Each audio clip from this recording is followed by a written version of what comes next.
Reliez-vous les événements entre le Covid-19 et les autres choses qui se déroulent sur la Terre? Notre monde a changé en moins d'un mois. Il ne sera plus jamais le même. Même les optimistes le disent. Il y aura une nouvelle normalité, mais ce ne sera plus ce que nous avions connu. Et qui sait comment les choses évolueront à l'avenir? Pensez aux autres événements qui ont eu lieu au cours des 12 derniers mois. Le 31 janvier de l'année 2020, les Britanniques ont quitté pour de bon l'Union européenne. Quels effets cela aura-t-il sur le Royaume-Uni? Quels effets sur l'Union européenne? Tout le monde se pose la question, car personne ne sait quelle sera l'étendue des conséquences. Puis le Covid-19 a frappé soudainement et sans relâche, et nous nous demandons comment tout cela va se terminer. Considérez les mouvements nationalistes d'extrême droite qui s'élèvent en Europe, et pas seulement en Europe, mais un peu partout dans le monde. Voyez la montée de l'antisémitisme qui a lieu en Europe, qui ne cesse de s'intensifier. Des actions et des manifestations antisémites, pas seulement en Europe, mais aux États-Unis, au Canada et ailleurs. Où cela va-t-il nous conduire? Voyez le fossé qui se creuse entre les USA et l'Union européenne. Nous pourrions dire, bof, que tout cela est loin de nous, ça ne nous affecte pas vraiment. Mais pensez-y à deux fois. 2 fois au cours du siècle dernier, des guerres combattues en Europe ont emporté la vie de dizaines de millions de gens, en affectant très fortement le Canada, les États-Unis, l'Australie et beaucoup d'autres pays dans le monde. La planète entière a été affectée par ces 2 guerres qui se sont déroulées en Europe et ailleurs. Considérez la situation en Australie.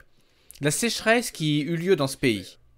2019 a été l'année la plus sèche et la plus chaude jamais relevée. Elle a commencé avec une saison sèche. La terre était sèche dans le nord du Queensland depuis environ 7 ans, puis la pluie a commencé à tomber, et à tomber, et à tomber. Résultat final, plus de 600 000 bovins sont morts noyés, sans compter tous les animaux qui sont morts des inondations. Mais la sécheresse est revenue, et des feux de forêt ont éclaté un peu partout en Australie. En tout, ces incendies ont ravagé un territoire aussi vaste que l'État de la Pennsylvanie aux États-Unis. Une très grande superficie. Une immense étendue de terre. Et le résultat fut la mort, brûlée par le feu et détruit, d'1 milliard d'animaux, selon les estimations. 1 milliard d'animaux sauvages sur ce pays-continent. Les koalas, les kangourous, et plein d'autres animaux sont morts dans ces incendies. Que dire de l'Afrique, où des criquets pèlerins ont dévasté des pans entiers du continent? Nous entendons parler peu de cela dans les médias occidentaux et aussi d'autres pays, car nous avons d'autres choses à l'esprit, notamment la crise du Covid-19. Mais en Afrique, les criquets pèlerins sont bien pires que le Covid. Et pourtant, le Covid est également présent. Laissez-moi lire par exemple un extrait du journal canadien Global Mail dans l'édition du 28 janvier 2020. Les criquets sont presque là en proportion biblique. Notez cela, presque en proportion biblique. C'est la dernière menace pour les fermiers pauvres qui étaient déjà au bord du gouffre suite à des récentes catastrophes climatiques. Ils ont déjà affronté d'autres catastrophes et maintenant voici cette invasion de criquets. L'article continue en disant qu'un seul criquet peut voyager 150 km. Cela représente un peu plus de 90 miles pour les personnes qui n'utilisent pas trop les kilomètres. Ils mangent leur propre poids chaque jour, environ 2 grammes. Un petit essaim de 40 à 80 millions de criquets couvrant 4 km² peut dévorer autant de nourriture que 35 000 personnes en une seule journée. Le plus grand essaim, dans le nord-est du Kenya, couvre une région de 60 km par 40 km, 3 fois la superficie de Toronto, et il pourrait contenir jusqu'à 190 milliards de criquets, pouvant consommer autant de nourriture par jour que 90 millions d'habitants. Mais ce rapport date de janvier. Une autre vague de criquets arrive maintenant. Les juvéniles, car les œufs ont éclos. Et selon les estimations des Nations Unies, ces essaims seraient jusqu'à 20 fois plus grands que ceux qui composaient la première vague. Et une troisième vague est attendue plus tard pour juin ou juillet, qui pourraient dévorer le peu de plantes restantes au moment de la récolte. Ces insectes se retrouvent aussi jusqu'au Pakistan et au Moyen-Orient, en divers lieux du Moyen-Orient. Ce n'est pas une petite infestation qui ne concerne qu'un coin du monde. À présent en Amérique du Sud, d'après le site courthousenews.com, c'est seulement un titre parmi beaucoup d'autres publiés sur Internet, mais voici ce titre. L'Amérique du Sud secouée par les révoltes. Ça date du 25 octobre 2019. Avec les troubles politiques au Chili, Pérou, Brésil, Venezuela, Équateur et Bolivie, presque tout le continent sud-américain est aux prises avec une tragédie jamais vue depuis une génération. Arrive ensuite la tragédie du Covid-19, créant la tempête parfaite parmi tous ces événements concomitants avec une nouvelle catastrophe d'ampleur mondiale. Et tous ces autres problèmes ont été exacerbés par la crise du Covid-19, le coronavirus. Autrement dit, si c'était difficile avant, les problèmes sont maintenant démultipliés à une magnitude qu'il est difficile pour nous d'imaginer. Un bouleversement économique que nous n'avions jamais vu dans le monde. Nos sociétés n'ont jamais vu un tel bouleversement économique, même dans les années 30 ou au siècle dernier. Du jamais vu, pour autant que je sache. Quelle sera la fin? Quelles seront les conséquences de tout cela? Comment les pays vont-ils s'en sortir? Pouvons-nous faire le lien entre ces tendances et le déclin moral dans notre monde? Le trafic d'humains touche des milliers de gens. Pensez à la situation d'une personne qui devient une esclave sexuelle et qui est revendue dans un autre pays. Pensez à ce que doit ressentir cet être humain, fait à l'image de Dieu. Cependant, des milliers de gens sont assujettis à l'esclavage sexuel. L'Assemblée de l'État de New York a célébré la possibilité de faire arrêter de battre le cœur d'enfants innocents dans le ventre de leur mère, jusqu'à l'âge de la naissance. Ils ont littéralement poussé des cris de joie, applaudi et célébré une loi pour mettre fin à ces battements de cœur jusqu'à l'âge de la naissance. Le gouverneur de la Virginie a même parlé ouvertement de ce qui arrive lorsqu'un enfant est né, mais qu'il n'est pas aussi parfait qu'espéré. Et comment nous devrions alors nous poser la question de savoir si nous le laissons vivre ou pas? Notre monde est en plein changement. L'immoralité sexuelle s'affiche ouvertement. Elle est célébrée et elle est exhibée à la vue de tout le monde. Nous pouvons même décider si nous sommes un garçon ou une fille à notre guise. Quel monde confus dans lequel nous vivons. Nous avons ainsi des athlètes qui sont biologiquement d'un genre, mais qui pensent être autre chose. Et ils plongent tout le monde de l'athlétisme dans le chaos et la confusion. C'est juste l'exemple d'un secteur plongé dans le chaos et la confusion à cause de cela. Quel monde dans lequel nous vivons. Et tout cela s'est produit à une époque vraiment très récente. Des militants radicaux réduisent au silence les valeurs chrétiennes et traditionnelles.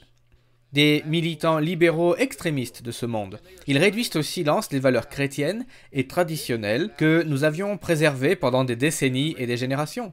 Tout cela est mis sens dessus-dessous. Nous appelons le bien mal et le mal bien. Pouvons-nous faire le lien entre ces catastrophes qui ont lieu à travers le monde et notre déclin moral? J'aimerais citer un peu la Bible. Je sais que ce n'est pas populaire dans de nombreux milieux, mais si vous avez le courage d'écouter, peut-être que vous y trouverez du sens. Ici, dans Lévitique, au chapitre 26, se trouve une prophétie pour Israël. Sachez qu'Israël comprenait 12 tribus, pas seulement les 2 tribus qui forment principalement l'État moderne d'Israël. Il y avait 10 autres tribus, dont l'historien Joseph a dit qu'ils formaient une immense multitude qui existait au 1er siècle. Des preuves montrent qu'ils se déplacèrent vers le nord-ouest de l'Europe, et aussi les îles britanniques, avant de s'étendre en Amérique du Nord, en Australie et encore ailleurs. Ainsi donc, cette prophétie s'appliquait pour eux à l'époque, pour leur avenir immédiat, mais il y a une dualité, et elle concerne notre monde actuel. Elle s'applique à toutes les nations qui rejettent les lois de Dieu, et au monde dans son ensemble. Ici, nous lisons au verset 3 de Lévitique 26, Si vous suivez mes lois, si vous gardez mes commandements et les mettez en pratique, je vous enverrai des pluies en leur saison. Pensez à cela. L'ouest des États-Unis, l'ouest du Canada et l'Australie, des pluies en leur saison. Dieu a dit qu'il nous donnerait cela. Voyons-nous cela aujourd'hui? La terre qui donne ses produits et les arbres des champs qui donnent leurs fruits. Puis Dieu parle des bénédictions et encore des bénédictions qu'il répandra sur son peuple. Mais à partir du verset 14, le ton change lorsqu'il déclare « Mais si vous ne m'écoutez point et ne mettez point en pratique tous ces commandements, et maintenant nous voyons un monde où les gens n'observent pas les commandements divins. Nous rejetons ces lois et ces commandements. Et il dit, si vous méprisez mes lois, c'est la situation actuelle. Non seulement nous ne mettons pas en pratique les lois de Dieu, les commandements et les ordonnances, mais notre société dans son ensemble les rejette, surtout dans les nations occidentales. Nous voulons effacer les lois de Dieu gravées sur les monuments. Il faut enlever les 10 commandements car ils pourraient causer du tort aux enfants. Mais nos comportements immoraux, eux, sont acceptables. La pornographie est acceptable. Mais ne nous parlez pas des lois de Dieu. Nous voulons expulser Dieu de nos écoles, nous voulons le bannir de nos chambres, nous voulons le sortir de notre vie. Nous haïssons les lois de Dieu et nous lisons. Si vous méprisez mes lois et si votre âme a en horreur mes ordonnances, en sorte que vous ne pratiquiez point tous mes commandements, puis au verset 16, voici alors ce que je vous ferai. Et quel sera le résultat de cela? J'enverrai sur vous la terreur. Qui a entendu parler de terreur ou de terrorisme ces dernières années? Nous avons déjà mentionné cela dans le passé. Mais notez ce qui suit juste après. Une maladie débilitante et une fièvre chronique, qui rendront vos yeux languissants et votre langue souffrante. La tuberculose est une maladie débilitante. Et elle est en hausse depuis quelque temps, risquant potentiellement de toucher de grandes foules dans le monde, mais en particulier à cause du VIH qui affaiblit le système immunitaire et qui est un grand problème en Afrique et d'autres régions du monde. C'est aussi un problème dans le monde occidental. Nous n'en entendons pas trop parler, mais c'est un problème à cause de l'affaiblissement du système immunitaire. Et nous avons maintenant le coronavirus. Les gens ont de la fièvre, et des dizaines de milliers d'entre eux languissent sous assistance respiratoire, des dizaines de milliers un peu partout à travers le monde. C'est un désastre à l'échelle planétaire. Et si nous n'avions pas les mesures de confinement en place, à quoi ressemblerait vraiment l'étendue de cette épidémie? Quels seraient les résultats? Que dire au sujet de la 2e et de la 3e vague d'infection que ces épidémies connaissent généralement? Que va-t-il se passer? Ce n'est pas terminé. Et nous ne savons pas quel sera le résultat final. Mais Dieu nous dit, voyez, je vous enverrai le terrorisme. Et si ça ne vous réveille pas, des maladies débilitantes. Puis au verset 18, il ajoute encore, si malgré cela vous ne m'écoutez point, je vous châtierai 7 fois plus pour vos péchés. Et d'ajouter au verset 19, je briserai l'orgueil de votre force. Les États-Unis étaient la première puissance économique dans le monde. En 30 jours, le pays est au bord du gouffre. Le pays possède aussi la plus grande puissance militaire qui ait jamais existé sur la face de la Terre, avec des armes nucléaires et conventionnelles. Pensez-vous que Dieu serait incapable de briser la puissance de leur orgueil et de les humilier? Si Dieu peut faire toutes ces choses, il peut aussi faire cela. Ne pensez pas que cela n'arrivera pas, car ce serait une énorme erreur. Nous avons l'opportunité d'écouter cet avertissement, ce qui nous arrive maintenant, et de changer. Pas seulement prier Dieu, se montrer humble en le priant et en disant « Dieu, aide-nous », mais en nous détournant vraiment de nos péchés, en ayant un mode de vie différent, ce que la Bible appelle le repentir. À travers toute la Bible, il y a des appels au repentir et à se tourner vers Dieu. Le ferons-nous? Malheureusement, j'ai peur que la réponse soit non. Il faudra bien plus que cela pour réveiller nos nations. J'aimerais ne pas devoir dire cela, mais c'est malheureusement la vérité. C'était Gerald Weston pour Le Monde de demain. N'oubliez pas de vous abonner à notre chaîne YouTube afin de recevoir ces communiqués et de pouvoir faire le lien entre ce qui se passe dans notre monde et ce que nous lisons dans les pages de la Bible.